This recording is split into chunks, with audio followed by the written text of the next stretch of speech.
Drop by when you can. Hello there, Sir from 17 once again. This is my Mass Effect Andromeda Insanity Difficulty video walkthrough. We are going to be moving on to the next main mission progression, and this one I think is called A Trail of Hope. I don't know directly the name because it hasn't come up on the game yet, but you'll see it in the top right corner. The previous mission was of course A Better Beginning, where we were doing the EOS chapter and some various functions there. And when we come back to the Nexus, which is what you're witnessing right here, you have to do a little bit of sundry back and forth between a lot of the people. And this isolates an issue I have with the game, and also just one of those interesting things. So there you go, A Trail of Hope, the mission begins, as it should, once we've talked to those people. So Mass Effect Andromeda is really good at getting you to go between intermediary places just to get tiny snippets of dialogue that complete missions and have you generally going all the way back to where you came from. And normally in a game, this wouldn't be too much of an issue, because the joy of the game is that kind of traversal, it's that journey, isn't it? And there is a lot of rewarding aspects of Andromeda's exploration. But when it comes to the moving between the planets and moving between the systems to talk to NPCs and the like, it's not as enjoyable. And it's because it falls under a few separate pitfalls of game design that Mass Effect has always had, but I felt like it got better at it as the time went on. And it's this idea of wasting the player's time and filling time for the sake of filling time, rather than it being interesting. Obviously, as double dialogue players just then, and we transition back to cut out a lot of the transitions.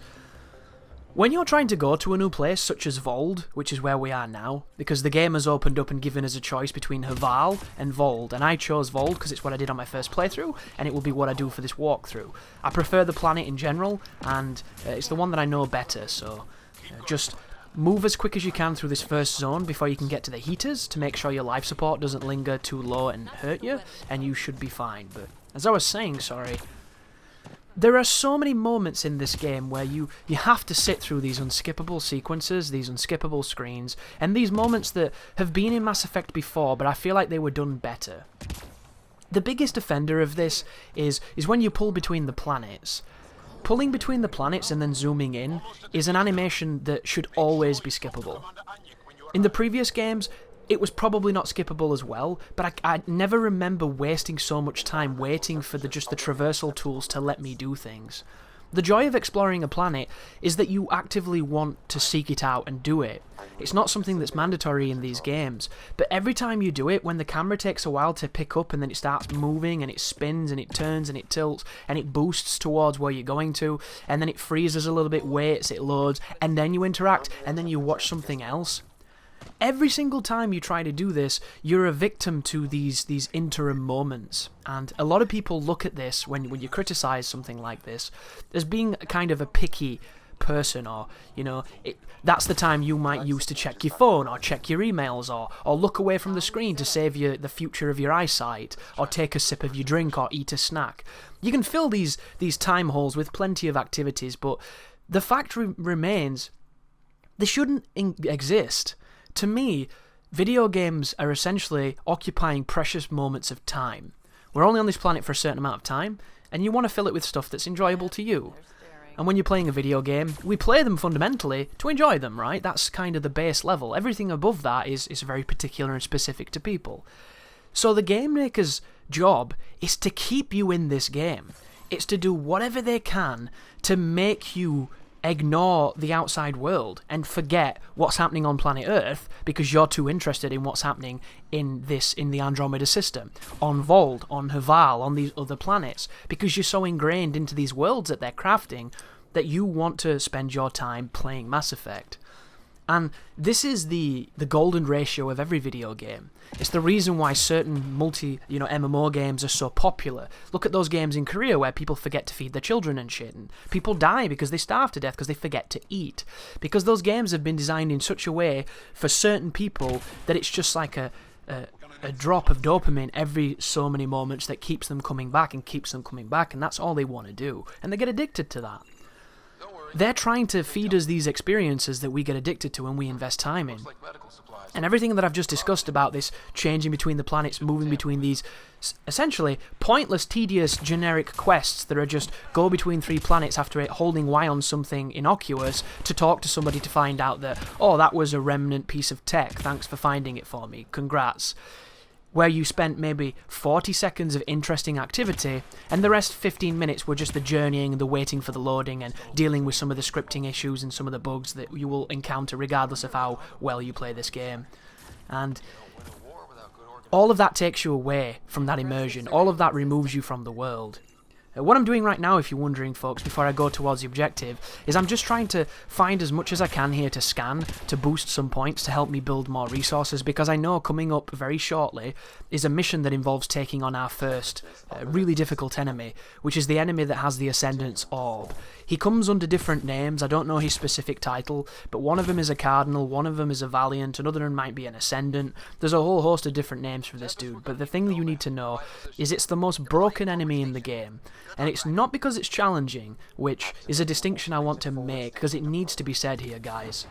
I spend a lot of my time in these videos discussing difficulty because it's a fascinating concept. Everybody has a different opinion on it, everybody has what they like, what they don't like. These are some preset parameters that we share, and we might not share depending on opinion. But one of the things that I think is easier to appraise is when something is hard for a very specific reason.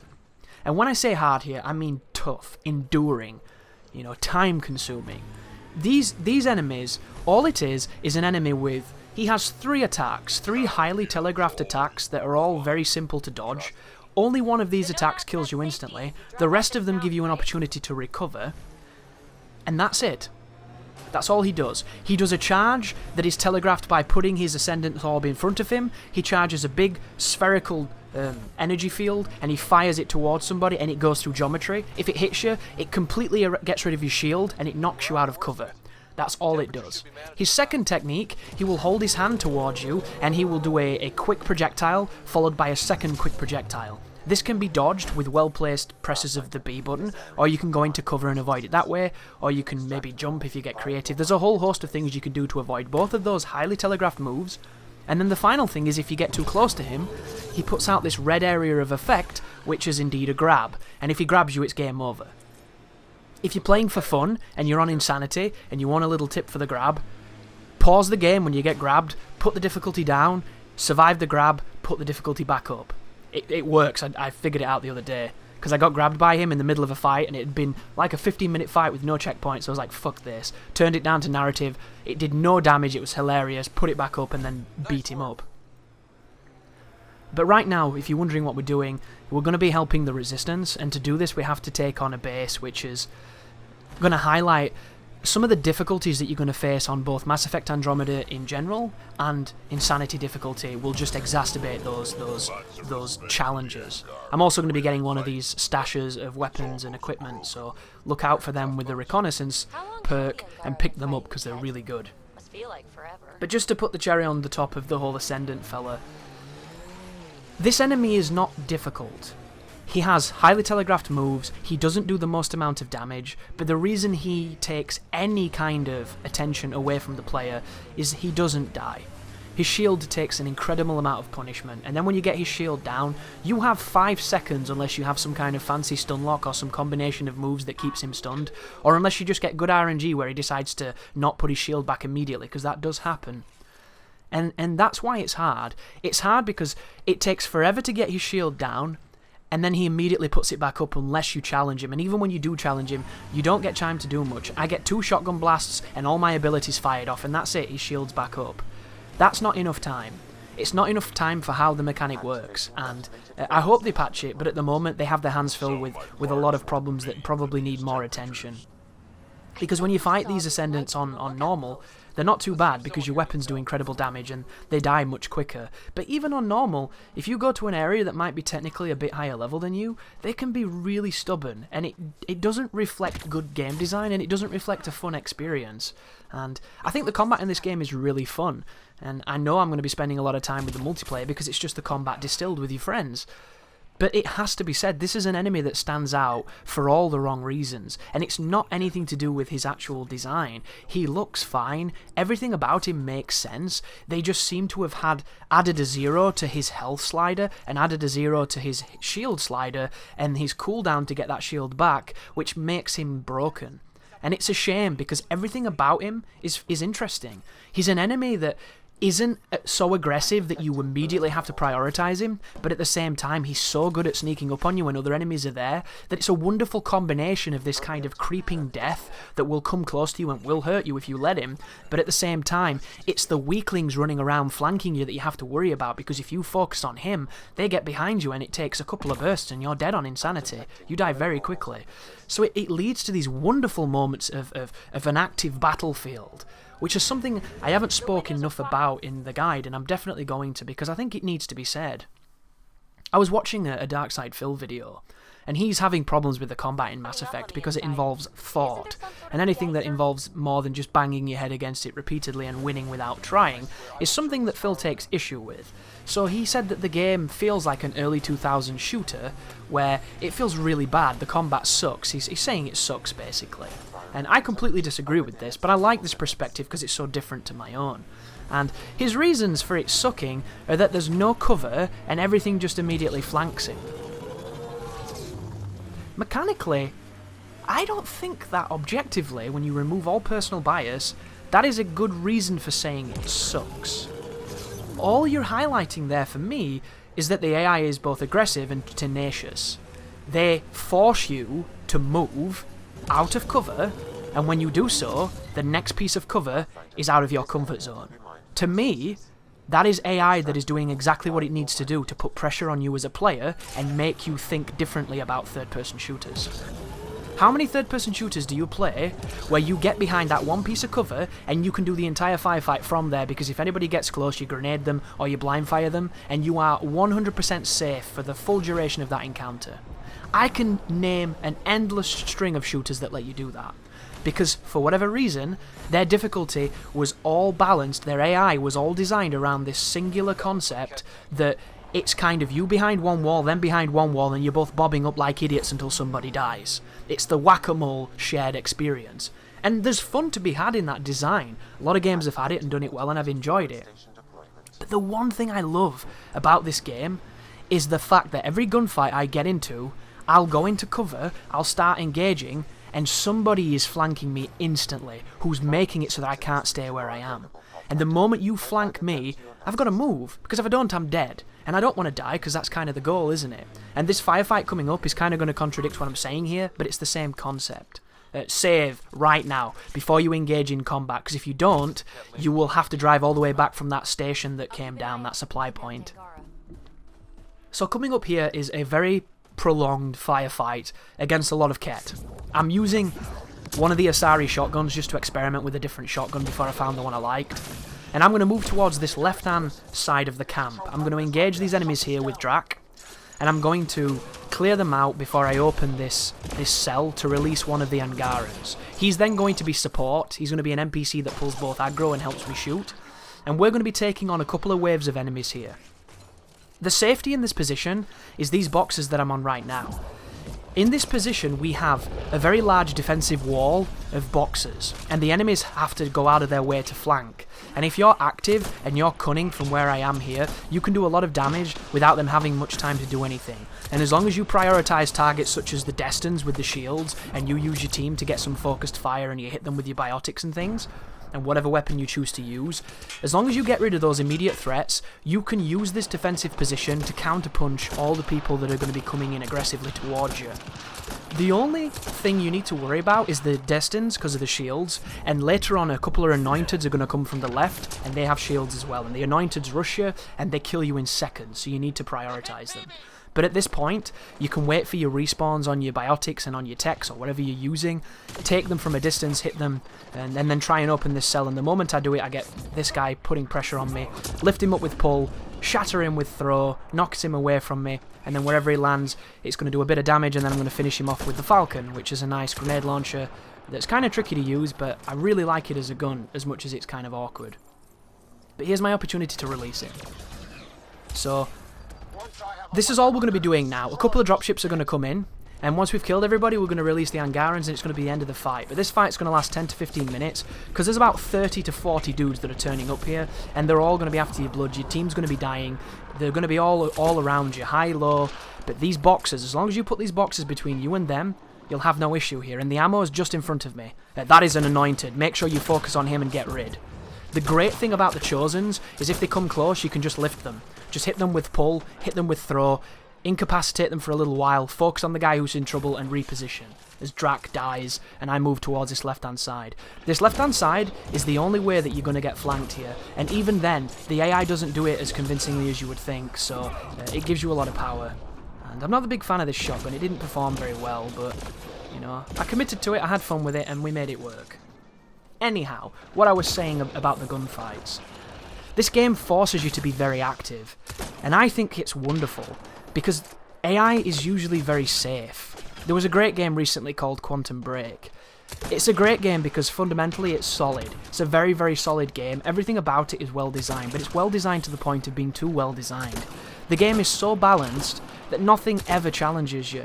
It's at the point where your character is so strong, and the combat environments that you were faced with and the challenges of that combat are nowhere near extreme enough to put you and your vast array of powers in any kind of peril. So it leads to an incredibly boring game because you romp everything before they had chance. Like, look at this. I get flanked by an anointed, he immediately gets rid of all my shield, puts me down to a tiny piece of life, and I get a level up which saves my ass. If I'd have not got in cover then, if I'd have not reacted, I was dead. And why was I dead? Because the AI didn't let me sit behind a single piece of cover. Ironically, if I'd have been behind the cover I told you to stand behind, he wouldn't have been able to do that. But because I moved forward getting aggressive, that's what he was able to do, and that's exactly what he did. And that's what makes the AI so interesting in this game. It's not necessarily intelligent, it's not necessarily that fancy, but it puts pressure where pressure is needed. And this is, ooh, look at the frame rate. And this is something that is a must in a video game, especially on a harder difficulty. And the joys of being able to design difficulty dictate that these enemies don't have to always be this mischievous at flanking and finding alternative routes to put pressure on the player. On normal difficulty, you can perhaps put their aggression to maybe 40%, and then make them make these aggressive plays maybe once every fight, and it's only certain enemies that do it at certain points in response to certain activities on the battlefield. Whereas on Insanity, you put all those numbers to the top, because that's what Insanity is. We're coming to this to get shit on, literally. We want it all over us in our faces, you know, with those Dutch porn stars that make tons of money doing that stuff, because they've got a very niche audience. That's what a harder difficulty is. It's learning to not get fucked as fast as you're fucking the enemy. And I know it's a very crude way of saying it, but it's true. And this spot here completely neutralises a lot of the threat of this fight, because the enemies can't seem to pathfind correctly to get to you here. And if you look on my map, there's a red guy to my left right now, and I'm keeping an eye on him, but I'm not worried because he's slightly below me. The moment he moves to my side is the moment I have to pay him attention. But at this point, the Anointed is the guy demanding attention from me, because he's the guy who will kill me. Look how fast my shield went down. He stripped it in almost a second. He's incredibly dangerous. Focus on him, get rid of him, get rid of everybody else. Somebody hits me from the side, I push forward so I'm definitely in cover, I swap shoulders, and lo and behold, somebody flanked me. But because he's a Chosen, all I have to do is one ability to stun him, and I'm in no trouble. Put some cover between us, go up to this, hit him with something, hit him with the Falcon, and there you go, he's dead. But it forced me to move, it forced me to react, and that's what makes it interesting. Good old Phil, who, somebody left a comment the other day mentioning, like, who is this Darkside Phil character that you're always talking about? I'd really like to know. Just a little bit of initiative here, dude. Whoever that person is, I don't know them, I'm not judging you. You know the time it took you to type that sentence? You could have taken that name and searched it in Google, and you would know everything you need to know in a very concise paragraph. And you wouldn't have had to wait for a reply that didn't come because I forgot to reply to it, because I was busy at the time. It's just like, so simple, guys. It's Internet 101. If you don't understand something, Google it. That's what it was invented for. It's the reason why we don't remember anything anymore, because we Google it instead. And then we have arguments in the pub when we forget what we've Googled. But back to the Phil argument. Phil says that this is bad design. And I can't comprehend a brain that can think that. Because to me, The very reason I enjoyed this campaign on Insanity was because of it. And don't get me wrong, guys. I was doing a section last night. It was on the Asari Arc mission. At the end of that mission, you go into a room.